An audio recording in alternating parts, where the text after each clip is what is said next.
एक अनोखे गांव में रहते थे एक खुश मोटे मोटे आलुओं का परिवार।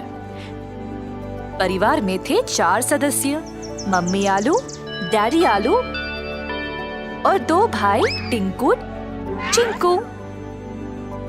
डैडी आलू पढ़ाने जाते थे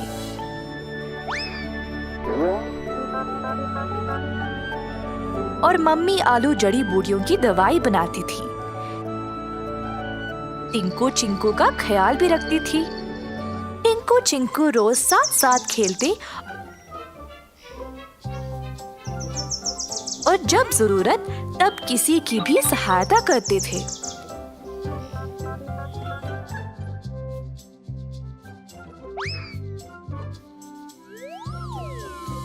जब तक वे घर वापस आते देर हो जाती थी और मम्मी आलू चिंतित हो जाती।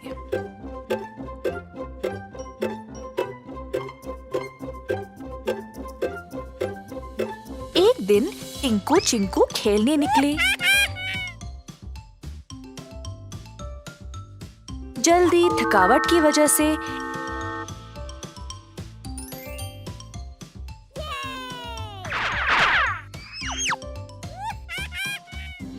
एक सब्जी की टोकरी में गिर पड़े। एक बड़ा बैंगन जो पहले से ही टोकरी में था, उन दोनों को टोकरी से बाहर निकाल फेंक दिया।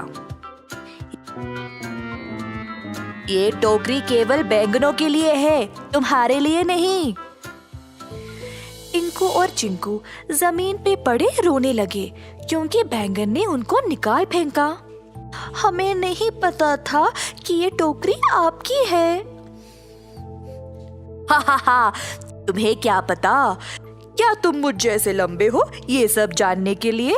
शो शो, जाओ यहाँ से, कोई और जगह ढूंढ लो। टिंकू अपना हाथ दो जरा।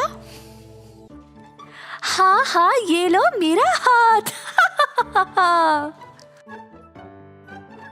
बैंगन और भिंडी दोनों ने टिंकू और चिंकू की मदद नहीं की। टिंकू चिंकू दोनों रोते रोते घर वापस आए। मम्मी आलू ने दोनों को रोते हुए देखकर पूछा कि हुआ क्या। टिंकू चिंकू ने मम्मी को सारी घटना सुनाई। मम्मी आलू ने सब्र से सब कुछ सुना, उन दोनों को मनाया और फिर सुला दिया। अगले दिन टिंकू और चिंकू फिर से खेलने बाहर गए। वे देखना चाहते थे कि वो बैंगन उस टोकरी में अब था या नहीं।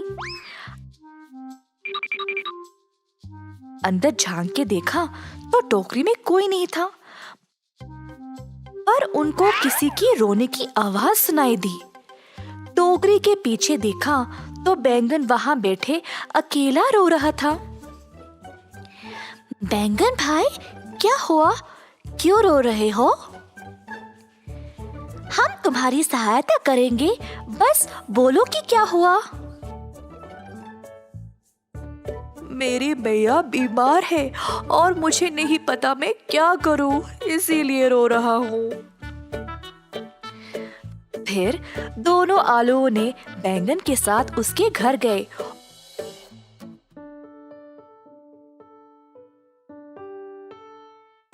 और उनको बीमार बैंगन की माँ को देखकर बुरा लगा। टिंकू बैंगन की मम्मी का ख्याल रख रहा था और इसी बीच चिंकू अपने घर वापस गया।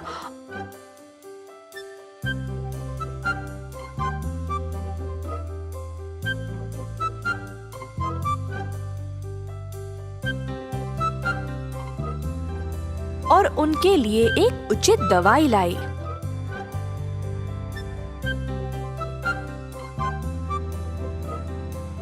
उस दवाई से बैंगन की माँ को बहुत फर्क हुई।